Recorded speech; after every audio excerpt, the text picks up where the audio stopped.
the deal zone.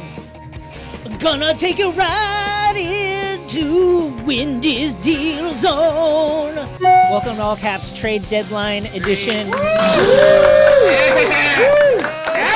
What's that sound? That sound is you just penetrated deep into the deal zone, where the deals happen. James Harden is a Sixer. Ben Simmons is a Net, along with Seth Curry. It's one of those rare deals, folks, that on paper appears to work for both teams. Ben Simmons is free now, free of the traumatic memories, free to live a life free of Joel Embiid's mockery, free to not shoot ever. He's got KD and Kyrie plus Seth Curry. All he's got to do is play some defense, pass the ball. Great, wonderful story for him. Seth Curry, legitimately one of the greatest shooters in the NBA. He gets to be away from his father-in-law and is there to be the better Joe Harris. And the Sixers get one of the greatest offensive players in NBA history. Asterisk, is he healthy? Is he in shape? Has Allen Iverson already shown him all the secrets to Philly nightlife? And is that a concern? I don't think it is. Let's go through it. It's trade deadline day and it's been a doozy, folks. So as you may recall, the day before trade deadline day, Brian Windhorst spit on his hand and then opened up the deal zone for us. He slicked it up and he took us into the deal zone. And he said, right now it's about haggling the ancillary parts. I am leaning towards this probably happening. I don't want to guarantee it, but I think we're heading in that direction. I can't tell you how much James Harden wants this trade. That was 24 hours-ish before the trade deadline. Adrian Wojnarowski popped up. They work for the same company, the worldwide leader in sports. Adrian Wojnarowski said, hold on, there's no negotiations, no conversations between Philly and Brooklyn. The idea that they are going back and forth, that's been surmised by some. Say your fucking colleague's name, Woj. Say it. I don't believe that to be accurate. Remember this day. Remember where you were. We never thought Windy would come up and just seize the flag like this, but he has. He defeated Woj. Woj is fucking washed now. And if you'll notice, Woj has just been high volume tweeting deals and the minutia of deals. It's I've been there when you put a bad tweet out. I know the feeling. You do something bad, you say something wrong, and you want to bury it. That's a coping strategy. You just want to bury it under other tweets. We know that you got. Woj is mortally wounded and is bleeding in the studio. I think it's gonna be a real Ellen situation with Woj now. Nobody looks him in the eyes. The magic is broken. Let's talk about the deal zone bomb. Here is a tweet from Hillary, FKAbuzzkillary, tweeted on Wednesday, 24 hours before the trade deadline. I just gave James Harden a lap dance and he told me he's a Sixer. Scooping Woj again. Woj didn't just get scooped by Windy, who destroyed him and took him into the deal zone and drowned him in the ocean of the deal zone. FKAbuzzkillary, aka Hillary, she scooped everybody as well. So tough times for the Wojster. Just, get him next time, get some treatment, get into the massage room, and there's always a trade deadline next year. But FKAbuzzkillary, this feels legit to me. I don't want to know anything else. I just know that I believe this. You know who else is happy? Kyrie Irving. Kyrie Irving is happy about this because if you're not 100% dedicated to playing half your games at least as a member of the Brooklyn Nets, then he does not want you here. Kyrie Irving was eager to see James Harden get traded per Joe Varden of The Athletic. Irving was ready for Harden to move on too. When Irving heard Harden was in fact hoping to be traded, a well-placed source says he was eager to see it come to fruition. Who cares? Talk about Seth Curry. Seth Curry, of course, the brother of Steph, himself one of the greatest shooters of all time. Here's Tim McMahon of ESPN. Cold business. Daryl Morey sends Doc Rivers' son-in-law to a rival to reunite with James Harden, whose hamstring tightness might have just healed. As if, Doc Rivers had any kind of sentimentality about sending not even a blood relation to a different team. He doesn't give a shit. He fucking cares. Austin Rivers has been outspoken about, not having a relationship with Doc, basically his whole life. You think fucking Doc cares about a son-in-law? He doesn't give a shit. Doc Rivers Lakers, before this trade was announced on trade deadline day, Doc gave his team the day off. Here's Austin Krell, USA Today, among other things. Doc Rivers says he canceled practice today due to rumors, says it was the human thing to do. You know, so much chaos out there, guys. A lot of emotional stress. It's very tough on the players. We got to take a break. Meanwhile, they're like loading in a bouncy house behind him, and there's like kegs going in, and Joel Embiid's rolling like a huge fucking spliff, and everybody's high-fiving and shit. What I'm saying to you is this. We're watching what we've been watching over the last couple of years. As great as we know he is, he hasn't been himself, meaning the guy that Daryl Morey was overseeing in Houston. And because he hasn't been that guy, I'm wondering how long can he be that guy? Because I have no doubt he can do it. How long can he be that guy in Philadelphia? Because those are all legitimate concerns. To say that this would be the worst day in the career of Daryl Morey, I think is a little strong, considering that there was a previous day during which he criticized China and cost the NBA like hundreds of millions of dollars, and everybody got mad at him. So I don't think that this is gonna reach the levels of that particular day. But I guess if this doesn't pan out, it's a bad day, obviously. Okay, that's great. Let's move on. Let's talk about the buyout market. Two teams that really needed to do something. One team that really needed to do something, and another team that like needed to do something are the Lakers, who, man, they really fucking needed to do something, and the New York Knicks, who also needed to do something, and in extremely comical fashion were rumored to be shopping Cam Reddish, who they recently traded for. Here is the ESPN crew responding to the Lakers going on the buyout market. Well, and speaking of the West, our Adrian Wojnarowski reported that obviously the Lakers, they didn't make any deals, so now they are shifting their focus to the buyout market.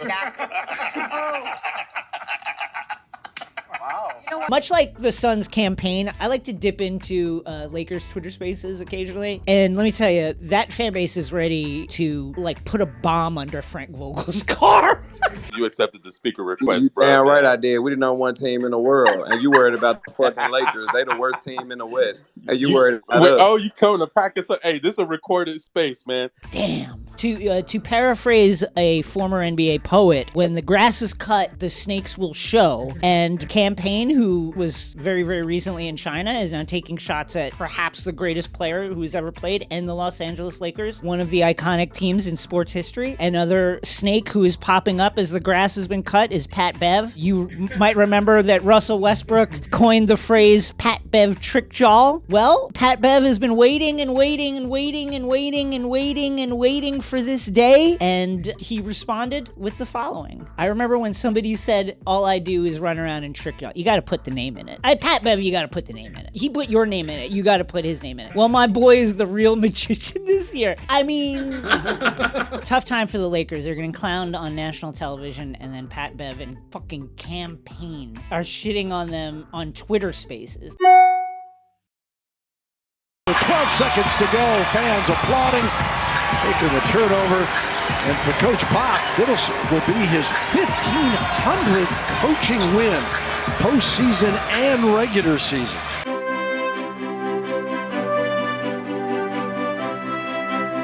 Five-time NBA champion. Three-time NBA Coach of the Year. Turned this motherfucker into an all-time great. Joining us now, he is a staff writer, beat writer following the Indiana Pacers for the Indy Star. He is James Boyd, and he's going to help us understand how Indianapolis is feeling about their new additions after this trade. James, thank you for joining us. Thanks for having me, man. It's been a crazy few days, not a lot of sleep, but obviously there's a lot going on, and this is an exciting time of the year in the NBA. Obviously, one of the motivating factors for this was the kind of like ongoing experiment of whether Myles and Sabonis could ever really gel together. And it never really worked. Could you talk about that? Like, it seems, I'll say this, judging from Myles' social media, my guy is ecstatic. My guy could not be more excited. Myles keeps me on my toes, man. Had me confirming TikTok comments on Twitter the other day. Myles Turner has basically said, I want a bigger role. He said it out loud. Yeah. He said it to the media. He's clamored for it. Now he's going to have it when he comes back from his foot injury. But now you have no hiding. You can't hide. You can't blame Sabonis. You can't blame anybody. And it's your keys. You're 25. You're in your 7th year in the league. You have never really been a scorer or a big-time productive player. You have your chance, and we'll see, man. We'll see. This is a trade that kind of shocked a lot of people who follow the NBA because nobody expected that Tyrese Haliburton could possibly be on the move. He's going to be a member of the Pacers. We'll see him in uniform shortly, probably by the end of this week.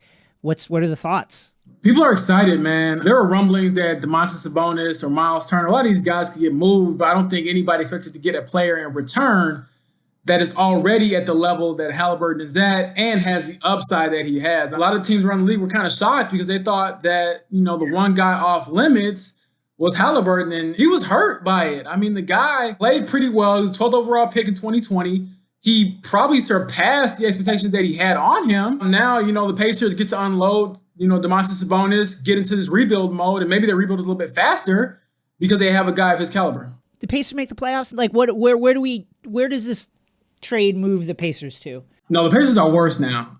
Just throw it out there. Sabonis was their best player. They're not making the playoffs. I have punted on the playoffs, a play-in, play anything. But, we'll get a chance to see Tyrese Haliburton cook and, he'll get some shots up, and maybe Tristan Thompson suit up, maybe a Kardashian in Indy. I doubt it, but we'll see. James Boyd of the Indy Star, thank you so much. Thank you. Folks, you know by now that Underdog Fantasy's Pick'em game is the easiest, most fun way to spice up your NBA season. You just pick over-under on your favorite or least favorite player's stats, and you can win up to 20 times your money in a single night. Underdog keeps it super simple with their easy-to-use website and mobile app. Pick between 2 and 5 players, and you can take home some cold, hard cash, folks. Hornets Pistons today. LaMelo Ball, 19.5 points. What do you think? Over-under? Cade Cunningham, 20.5 points, over under. Use code all caps to get your first deposit doubled by Underdog. Sign up and play today. Welcome to the Scroll. Marcus Brothers news. So Markieff Morris, you will remember, has been knocked out potentially for the season by 300-pound sloppy fat boy Nikola Jokic, who ran into Markieff's back, and we have not seen Markieff since. And in other Morris news is Marcus Morris flagrantly fouling Ja Morant.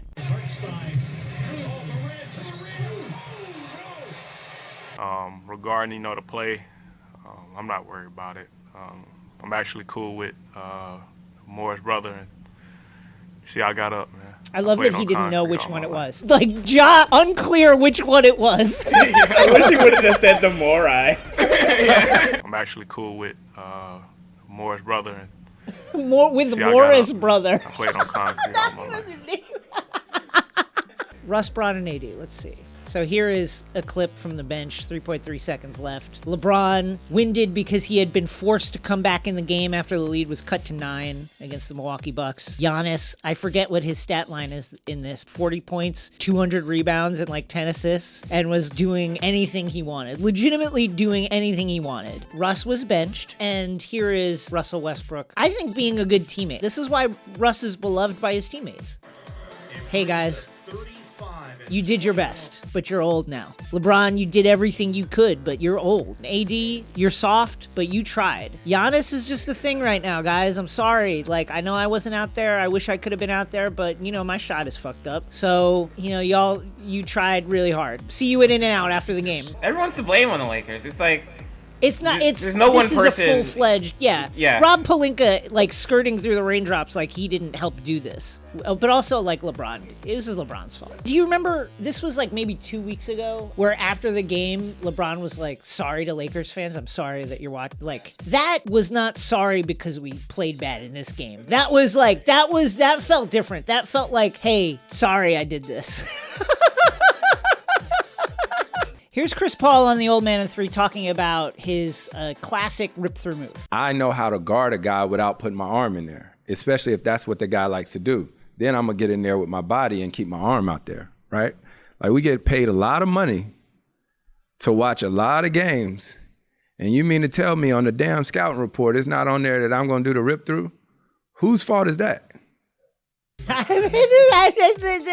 It's really hard to argue with, honestly. Like, it's extremely hard to argue with the logic. Do I like the move? No. Do I think it should be illegal? Probably. Do I agree? I mean, it's not like Chris Paul is like a deep cut guy that you go, who the fuck is it? It's like one of the best players of his generation, top 5 point guard all time, who's been in the league now for over a decade. I think you know that he's gonna do it, and honestly, like, the logic is sound. If you do it, you deserve to get ripped through. Sorry. It's like a sign that says, like, this dog will bite you, and you jump over the fence. That's on you. Highway to the deal zone. Gonna take you right into the deal zone. Go on a first take. Wojnarowski sources say no chance. Now I'm on the get up. My source gave James a lap dance.